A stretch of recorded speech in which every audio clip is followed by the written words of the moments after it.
Unjuk rasa mahasiswa UINHAS Jember yang digelar di halaman kampus berlangsung ricuh. Mahasiswa terlibat bentrok dengan petugas keamanan kampus yang berjaga saat mahasiswa menggelar aksi. Bentrokan terjadi saat mahasiswa memaksa bertemu rektor dihalangi oleh pihak keamanan. Sejumlah rekan mahasiswa lainnya dan petugas berupaya menenangkan mahasiswa yang terpancing emosi. Aksi ini digelar mahasiswa untuk meminta keringanan uang kuliah tunggal atau UKT yang dibebankan oleh pihak kampus kepada mahasiswa.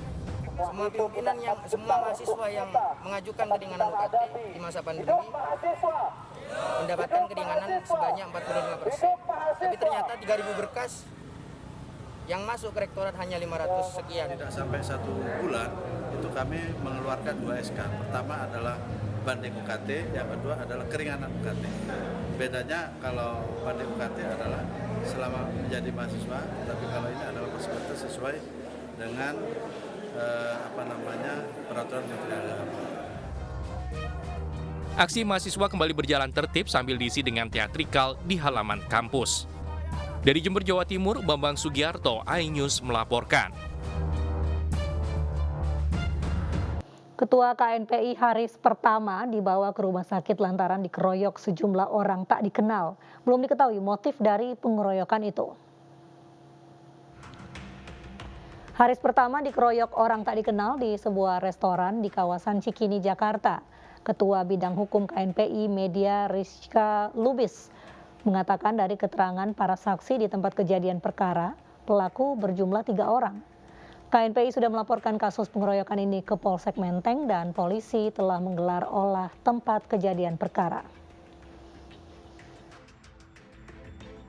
Pemirsa, Kepala Staf Angkatan Darat Jenderal Dudung Abdurrahman menjenguk komedian Tukul Arwana. Komedian itu menderita stroke sejak September tahun lalu.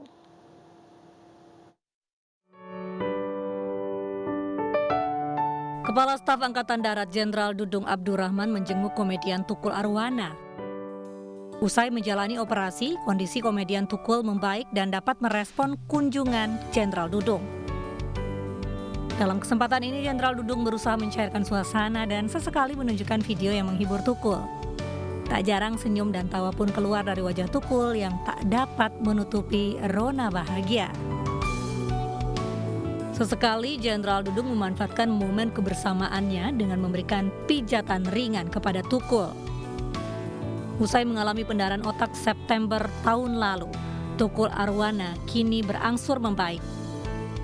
Kehadiran Jenderal Dudung sebagai bentuk solidaritas dan memberi semangat kesembuhan. Beralih ke informasi, Kementerian Agama mengeluarkan surat edaran mengatur penggunaan pengeras suara di dalam masjid. Menteri Agama Yakut Khalil Qaumas menyatakan aturan tersebut untuk meningkatkan ketentraman dan juga ketertiban warga.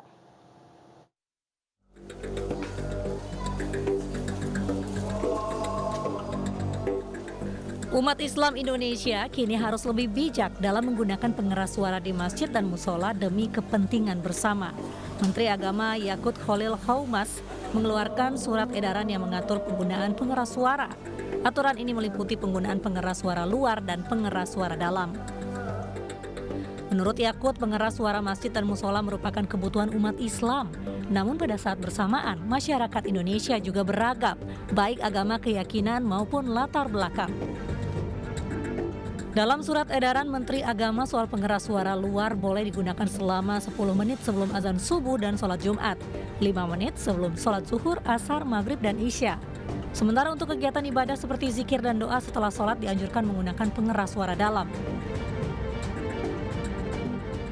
Tidak hanya itu, Menteri Agama juga mengatur kualitas pengeras suara yang digunakan harus layak, bagus, dan tidak sumbang saat digunakan. Kementerian Agama akan bekerja sama dengan pemerintah daerah dan ormas Islam untuk melaksanakan aturan ini.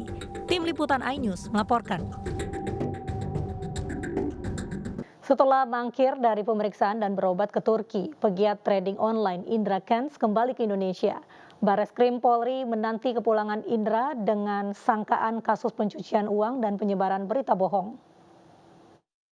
Dengan aplikasi Binomo yang dugaan judi online itu. Berapa kerugian yang dialami oleh pelapor, Pak? Kita mendalami saat ini ada satu laporan yang kita terima, kerugiannya sekitar 45 juta. Polda Sumatera Utara terpaksa gigit jari setelah Crazy Rich Medan Indra Kents mangkir dari pemeriksaan pekan lalu dengan alasan sakit. Bukan rumah sakit dalam negeri, Indra Kents yang terkenal lantaran kerap mempromosikan aplikasi trading tersebut pergi berobat ke Turki. Unggahan Indra saat menjalani pemeriksaan elektrokardiogram pun menuai polemik. Akun Instagram Kaos Pintar menyoroti hal tersebut. Warganet menyoroti Indra yang menggunakan kacamata dan earphone di saat tubuhnya dipasangi alat EKG. Sedianya saat menjalani pemeriksaan EKG, setiap benda yang terbuat dari besi maupun dapat mengundang medan magnet harus ditanggalkan. Terkait kondisi kliennya yang berobat ke luar negeri di tengah berbagai undangan pemeriksaan, kuasa hukum Indra Kents menegaskan tidak ada itikat untuk melarikan diri. Saat ini Indra Kents telah pulang ke Indonesia dan sedang menjalani karantina. Terkait kasus trading, Satgas Waspada Investasi menegaskan bahwa binary option adalah judi online. Ya, apabila ada penawaran investasi dengan iming-iming hasil tinggi, cek 2L, legal dan logis. Legal artinya cek izin badan hukumnya, cek legalitasnya, kemudian izin produknya, izin kegiatannya.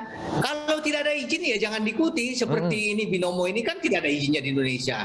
Kemudian cek legalitas logisnya, rasionalitas imbal hasil. Jadi kalau dalam perdagangan ada orang menawarkan bahwa kita akan mendapatkan keuntungan fix atau profit sharing, itu tentu sangat menyesatkan, karena dalam perdagangan, terutama perdagangan berjangka komoditi, tidak ada sesuatu keuntungan yang fix, karena harga itu bisa naik turun dan bisa juga kita rugi. Nah, ini yang perlu kita pahamkan ke masyarakat supaya berpikir secara rasional. Kepolisian kini menanti selesainya masa karantina Indra Kents untuk kepentingan penyidikan. Meski telah naik tahap dari penyelidikan, kepolisian belum mengumumkan tersangka atas kasus dugaan tindak pidana pencucian uang dan penyebaran berita bohong. Sedianya Bareskrim akan kembali memeriksa Indra Kents Jumat mendatang. Presiden Joko Widodo menginstruksikan masyarakat wajib memiliki BPJS Kesehatan. Nantinya, kartu peserta BPJS Kesehatan menjadi syarat untuk mengurus SIM, STNK, daftar haji, hingga jual beli tanah.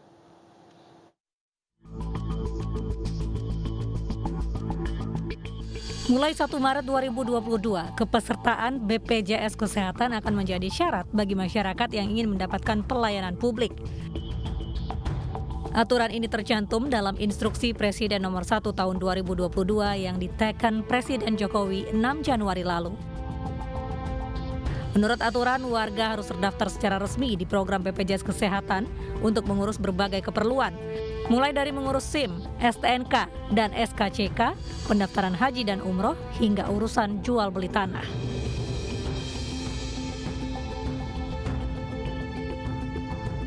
Khusus untuk pendaftaran haji, aturan ini berlaku bagi warga yang akan menjalankan ibadah haji khusus. Mereka harus merupakan peserta aktif dalam program JKN.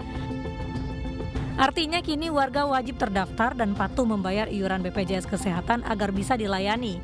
Sementara sebagian masyarakat mengaku tidak setuju dan menilai kebijakan baru ini tidak berkesinambungan dan menyusahkan. Kurang setuju. Masalahnya bikin ribet gitu. Masa mau beli tanah, mau pergi haji harus BPJS, kayaknya nggak nyambung gitu. Aku sih nggak setuju ya. Soalnya apa hubungannya gitu BPJS sama jual beli tanah gitu. Jual beli tanah kan BPJS buat kesehatan. Apa hubungannya gitu sama tanah, jual beli tanah gitu. Gak masuk akal sih menurut aku ya. Kebijakan baru ini diterapkan untuk memastikan 98% penduduk Indonesia terdaftar dalam program JKN pada 2024.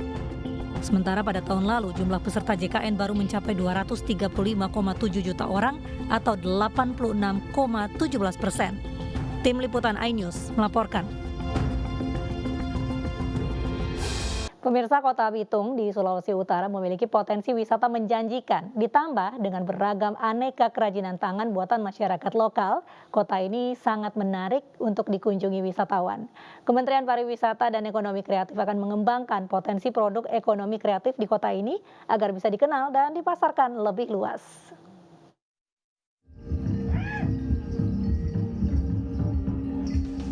Disambut dengan pertunjukan tari perang Minahasa, Menparekraf Sandiaga Salahuddin Uno menghadiri acara pameran produk ekonomi kreatif di Pantai Batu Angus, Kota Bitung, Sulawesi Utara. Pada kesempatan ini, Sandiaga meminta para pelaku UMKM untuk memanfaatkan teknologi digital agar dapat meningkatkan pemasaran produk UMKM maupun destinasi wisata melalui konten-konten kreatif di dunia maya. Untuk menjadikan Bitung kota digital, ini harus ditopang oleh salah satu subsektor yaitu industri games. Kami berkomitmen untuk merampungkan badan layanan usaha ini dan badan layanan umum agar pada saat yang dibutuhkan memberikan solusi bagi kebangkitan sektor ekonomi kreatif kita. Selepas dari Bitung, Menparekraf memberikan bimbingan teknis terhadap pengelolaan dan peningkatan kapasitas homestay di Desa Wisata Marinsau, Kecamatan Likupang Timur, Kabupaten Minahasa Utara, Sulawesi Utara. Pelatihan-pelatihan yang dilakukan agar masyarakat, terutama kelompok-kelompok yang memiliki penghasilan atau modal yang terbatas, bisa juga ikut berpartisipasi atau mendapatkan manfaat dari sektor pariwisata ini.